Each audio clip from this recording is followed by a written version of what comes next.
Welcome back dear learners. গত পর্বের connector magic rules 4 এর ক্লাসটি দেখে কিছু শিক্ষার্থী উপকৃত হয়েছে এবং তারা বলেছে যে কিছু শব্দের বাংলা অর্থ তারা জানে না। আজকের ক্লাসটি মূলত তারই উপর ভিত্তি করে আমরা কানেক্টরসের প্রত্যেকটি শব্দের প্রত্যেকটি কানেক্টর বা লিঙ্কারের অর্থ সহকারে জানব। চলুন তাহলে ক্লাসটি শুরু করে ফেলি। আমি আপনাদের সাথে রয়েছি আমজাদ হোসেন শোভন।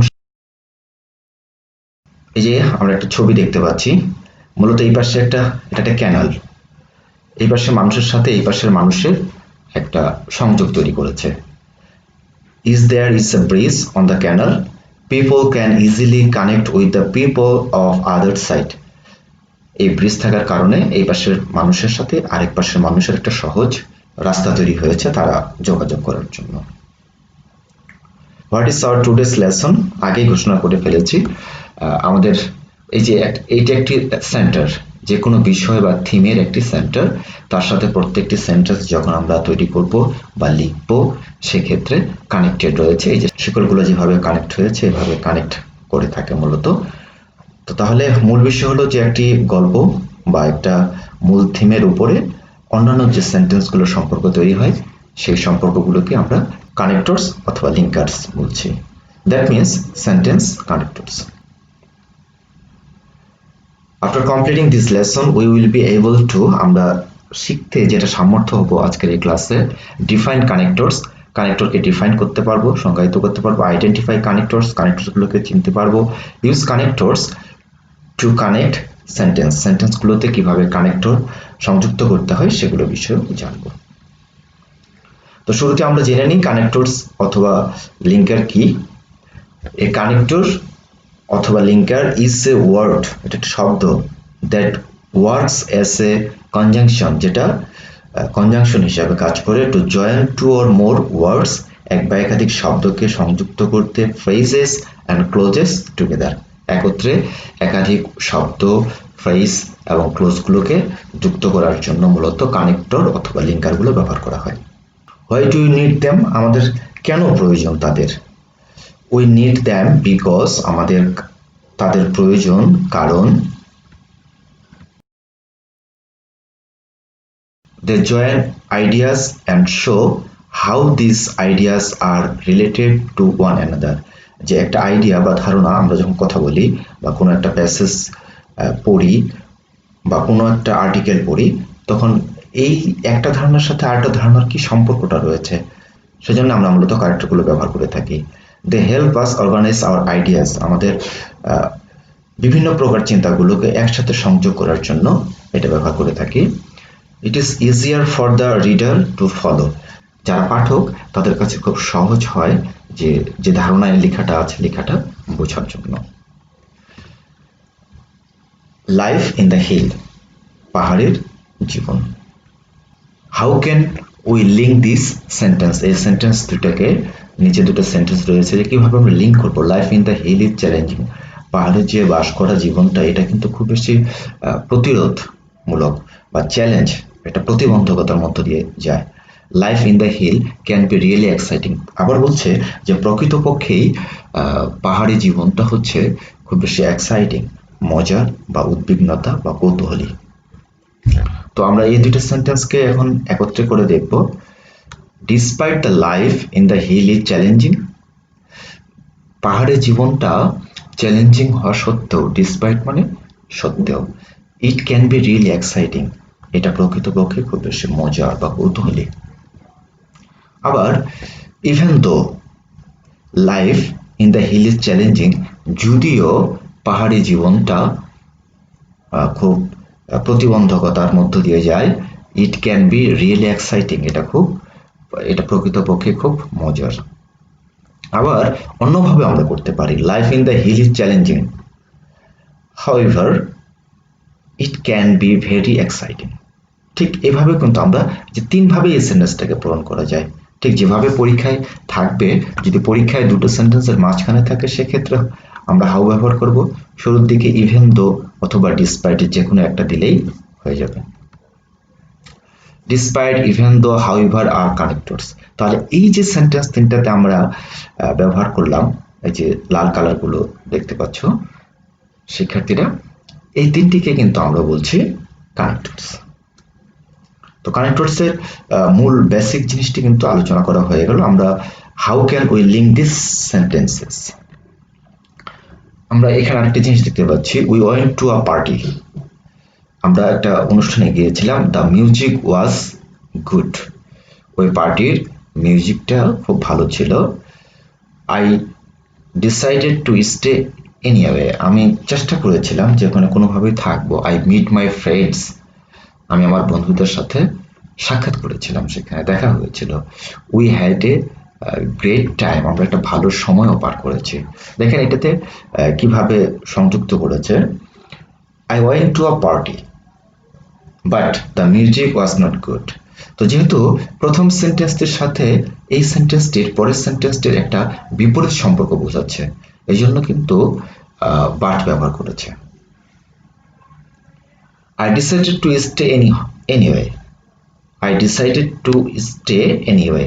আমি সিদ্ধান্ত নিয়েছিলাম যে কোনোভাবে এখানে থাকবো, কারণ I meet my friends. আমি আমার বন্ধুদের সাথে সাক্ষাৎ করতে পেরেছিলাম, দেখা করতে পেরেছিলাম। And we had a great time. আমরা একটা ভালো সময় কাটাবো।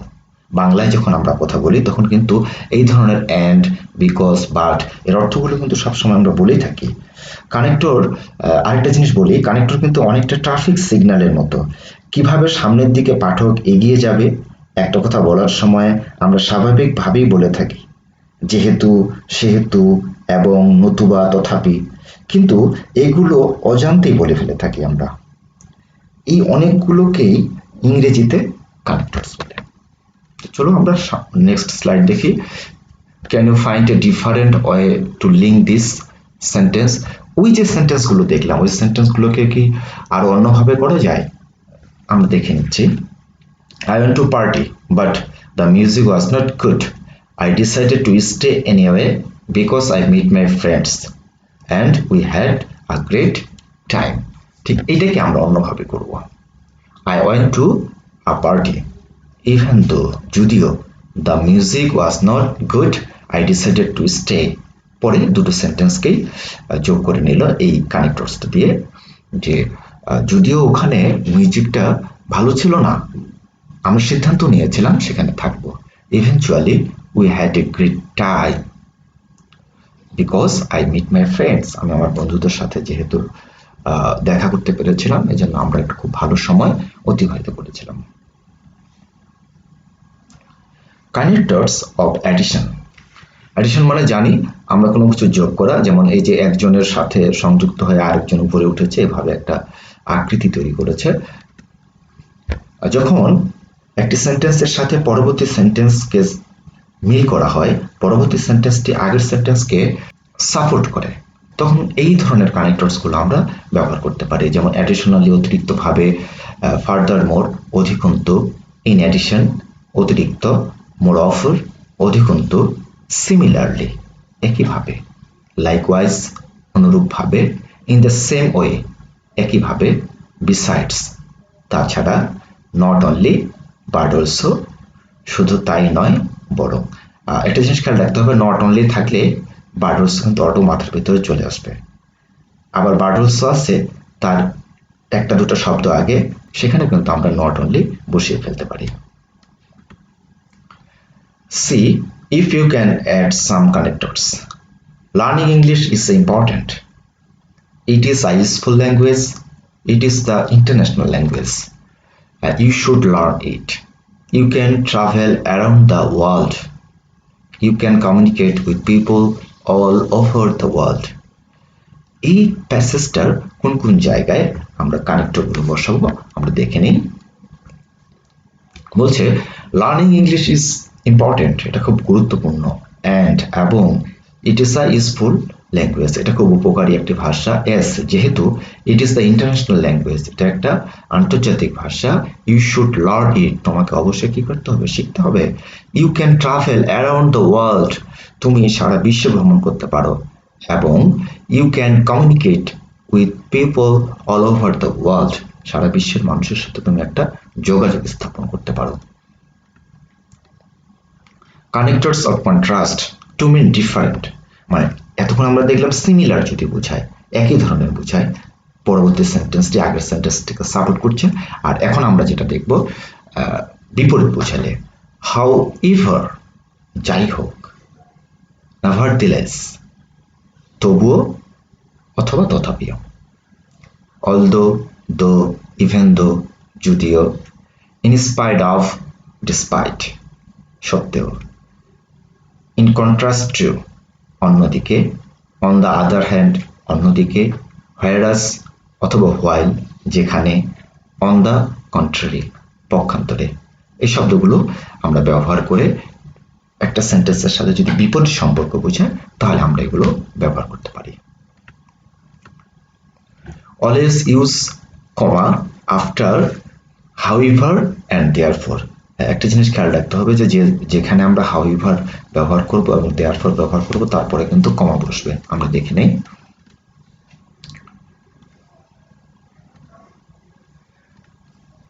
এই যে এখানে কিন্তু কমা ব্যবহার করেনি, এই জন্য আমাদের বলা হয়েছে যে এরপর একটা কমা বসবে। দেয়ারফর এবং হাউএভার যেখানে হবে সেখানে একটা কমা বসবে।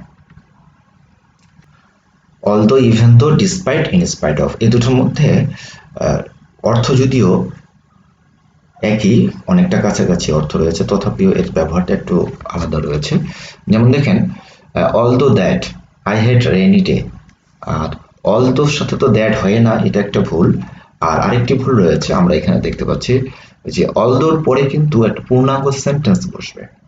যেমন subject I, head, verb rainy days, এখানে একটা অবজেক্ট রয়েছে, সাবজেক্ট ভার্ব অবজেক্ট।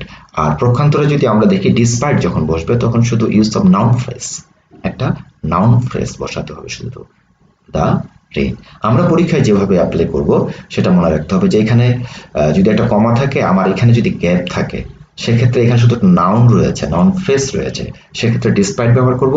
আর যদি দেখি সাবজেক্ট, ভার্ব, অবজেক্ট পুরো একটা সেন্টেন্স রয়েছে বা কমপ্লিট সেন্টেন্স রয়েছে, সেক্ষেত্রে কিন্তু অবশ্যই অলদো ব্যবহার করব।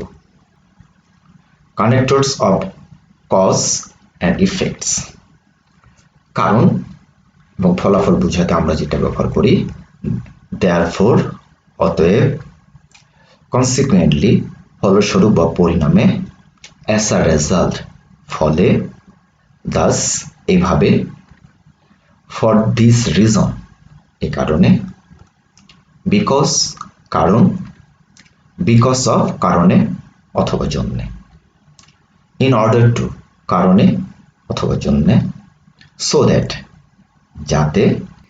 এগুলো হচ্ছে কোনো কিছুর কারণ বা কয়েকটা সেন্টেন্স আলোচনা করে আসছে, এগুলো মূলত সচরাচর শেষের দিকেই বসে, যে আগের সেন্টেন্সের ফলস্বরূপ যদি পরের সেন্টেন্সটি আমরা কিছু বলি, সেক্ষেত্রে সংযুক্ত করার জন্য আমরা অবশ্যই এই ধরনের কানেক্টরস গুলো ব্যবহার করব।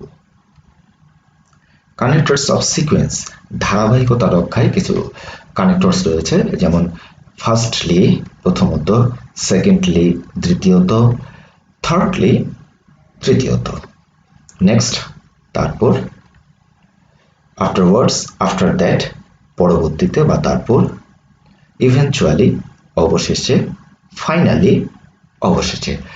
কানেক্টরস অফ সিকোয়েন্স এগুলো ধারাবাহিকতা বজায়ের ক্ষেত্রে ব্যবহার করা হয়। আবার শেষের দিকে কোনো কেউ লিখছে কোনো কিছু, লেখার শেষের দিকে একেবারে মন্তব্য প্রকাশ করবে বা একবারে শেষ ফিনিশিং টানবে, সেক্ষেত্রে আমরা ইভেনচুয়ালি, আফটার দ্যাট, ফাইনালি এই ধরনের কানেক্টরগুলো ব্যবহার করতে পারি। আরেকটি রয়েছে বিফোর দ্যাট, বিফোর হ্যান্ড, নির্দিষ্ট সময়ের পূর্বে। এটা অর্থ অনুযায়ী যেখানে যেটা বসে সেটা ভালো একটা বসালেই চলবে। আদার কানেক্টরস, আরো কিছু কানেক্টর রয়েছে, ফরচুনেটলি অথবা আনফরচুনেটলি। ফরচুনেটলি মানে ভাগ্যবশত, আর আনফরচুনেটলি দুর্ভাগ্যবশত। লাকিলি ভাগ্যক্রমে, অবভিয়াসলি অবশ্যই বা স্পষ্ট, ফর এক্সাম্পল উদাহরণস্বরূপ, ফর ইনস্ট্যান্স দৃষ্টান্ত স্বরূপ, সাসেস যেমন। এই কানেক্টরসগুলি অবশ্যই সুন্দর করে পাশে এক্সারসাইজ করবেন, আর আপনাদের যে বোর্ড পরীক্ষার যে প্রশ্নগুলো রয়েছে সেই প্রশ্ন অনুযায়ী সলভ করবেন, তাহলে দেখবেন যে আপনাদের অনেক বেশি সহজ হয়ে গেছে। আর আমি একটি অ্যাসাইনমেন্ট দিয়ে দিচ্ছি, অ্যাসাইনমেন্টটি এই মুহূর্তে তোমরা ভিডিওটি পুশ করে দাও এবং অ্যান্সারগুলো করে নিয়ে কোন কোন জায়গায় সম্ভাব্য কানেক্টর বসতে পারে, তারপরে তোমরা এরপরে অ্যান্সারটি দেখো, আমি অ্যান্সার দিয়ে দিচ্ছি। শিক্ষার্থীদের উদ্দেশ্যে আরেকটি কথা বলি, কানেক্টর শুধু যে এসএসসি এবং এইচএসসি দের কাজে আসবে এমনটি নয়। আমরা বাস্তবে যখন কোনো স্পোকেন করি বা ইংরেজিতে কথা বলি, তখনও কিন্তু আমাদের এটা খুব কাজে আসে। আমরা যখন কোনো বক্তব্য প্রদান করি, সেক্ষেত্রে যদি আমরা কানেক্টরস ব্যবহার করি, তাহলে আমাদের কথাগুলো অনেক প্রাণবন্ত এবং সুন্দর হবে। প্রিয় শিক্ষার্থীরা, আজ এতটুকুই।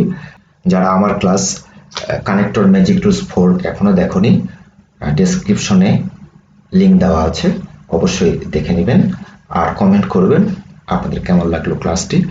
ক্লাসটি যদি ভালো লেগে থাকে অবশ্যই বন্ধুদের সাথে শেয়ার করবেন, যাতে সবারই উপকার হয়। ভালো থাকবেন, সুস্থ থাকবেন, স্বাস্থ্যবিধি অবশ্যই মেনে চলবেন।